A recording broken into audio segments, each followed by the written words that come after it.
Baiklah, Assalamualaikum warahmatullahi wabarakatuh. Salam sejahtera untuk kita semua. Sebelumnya, kepada yang terhormat Bapak Dr. Irman SAG MPD dan Ibu Putrieni SPDI MPD selaku dosen pada mata kuliah Metodologi Penelitian Kualitatif. Pada kesempatan kali ini, saya akan mempresentasikan hasil penelitian saya yang berjudul Pencarian Identitas Diri bagi Mahasiswa Baru di UIN Mahmud Yunus Batu Sangkar. Nah, sebelum masuk kepada topik pembahasan, izinkan terlebih dahulu saya memperkenalkan diri. Nah, perkenalkan, nama saya Elvita Rami dengan NIM 223030621. Saya dari Sarjana Strata 1 Psikologi Islam di UIN Mahmud Yunus Batu Sangkar. Nah, adapun topik pembahasan kali ini yaitu yang pertama pendahuluan, yang kedua kajian teori, dan yang ketiga metode penelitian. Nah, pada pendahuluan terdapat latar belakang yang melatar belakangi pada masalah dalam penelitian ini, di mana ada banyak perubahan fisik, kognitif, dan sosial yang signifikan yang terjadi pada masa remaja. Nah, yang membuat remaja yang menyaring dan mengintegrasikan berbagai aspek identitas sejak masa kanak-kanak untuk membentuk kesiapan menjalani peran dewasa yang lebih matang. Nah, kesadaran akan interaksi beberapa perubahan yang penting secara biologis, kognitif, dan sosial yang terjadi selama pubertas membuat pengembangan identitas diri remaja menjadi lebih penting. Nah, di mana identitas sendiri merupakan istilah luas yang dapat menggambarkan siapa seseorang. Seperti halnya yang dikatakan oleh Erikson, di mana menurut Erikson adalah orang yang sedang mencari identitas, berusaha untuk menjadi someone atau seseorang yang berarti mengalami diri sebagai seorang yang sentral, independen, unik, dan sadar diri dari identitas internalnya, serta menjadi seseorang atau person yang diterima dan diakui oleh orang lain. Nah, setelah mereka melakukan ini, mereka akan belajar untuk mengidentifikasi karakteristik kepribadian mereka. Seperti yang terdapat dalam data Kemenkes atau Kementerian Kesehatan, bahwa menyatakan kebanyakan dari orang yang mencari identitas diri ini terjadi pada remaja, yaitu pada mahasiswa. Nah, pada mahasiswa sendiri merupakan orang yang sedang menjalani perkuliahan, di mana bangku perkuliahan adalah jenjang di mana seseorang mahasiswa berusaha mencari jati dirinya. Nah, banyak mahasiswa menganggap kuliah sebagai salah satu komponen penting untuk diterima di lapangan kerja. Ada juga yang berpikir bahwa kuliah adalah cara untuk menemukan identitas diri. Seorang mahasiswa harus memiliki kesiapan untuk dapat mencari identitas diri atau mencari jati dirinya dengan berbagai cara. Seperti penelitian yang dilakukan di UIN Mahmud Yunus Batu Sangkar terhadap beberapa mahasiswa, terutama pada mahasiswa baru yang menyatakan bahwa bangku perkuliahan merupakan tempat di mana mereka mencari identitas diri atau jati dirinya.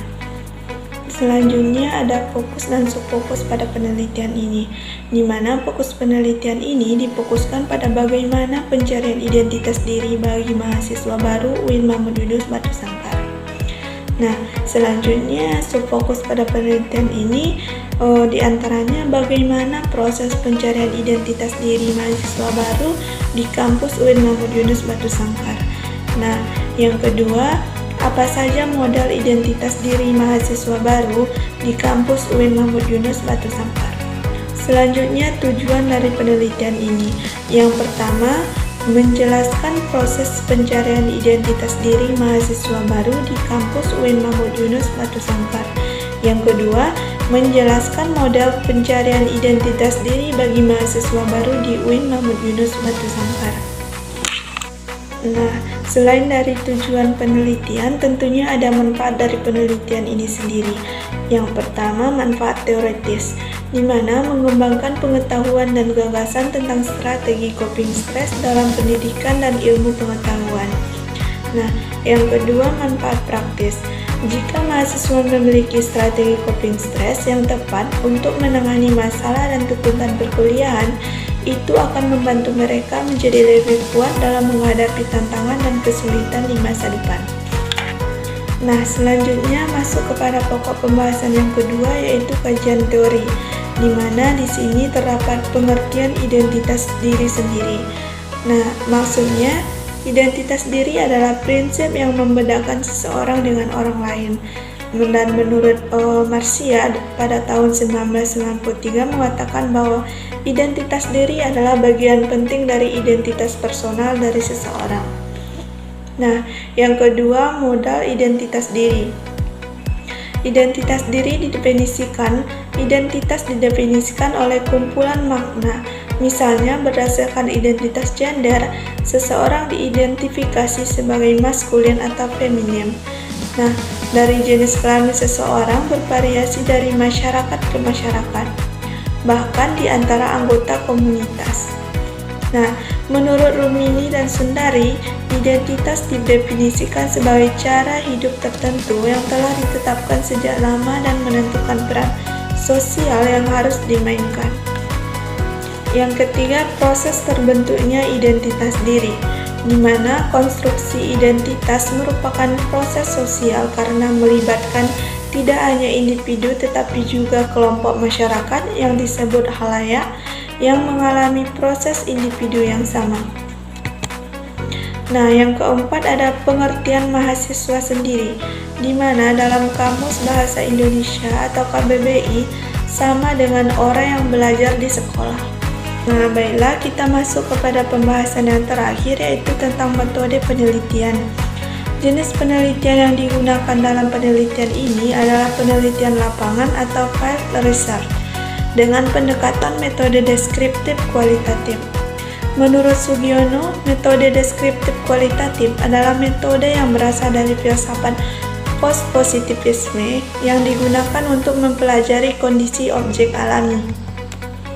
Nah, penelitian ini dilakukan di Fakultas Usuluddin Adab dan Dakwah di UIN Mahmud Yunus Batu Sangkar, tepatnya pada bulan September sampai dengan bulan November 2024, dengan subjek 5 orang mahasiswa baru yang berbeda jurusan tentunya.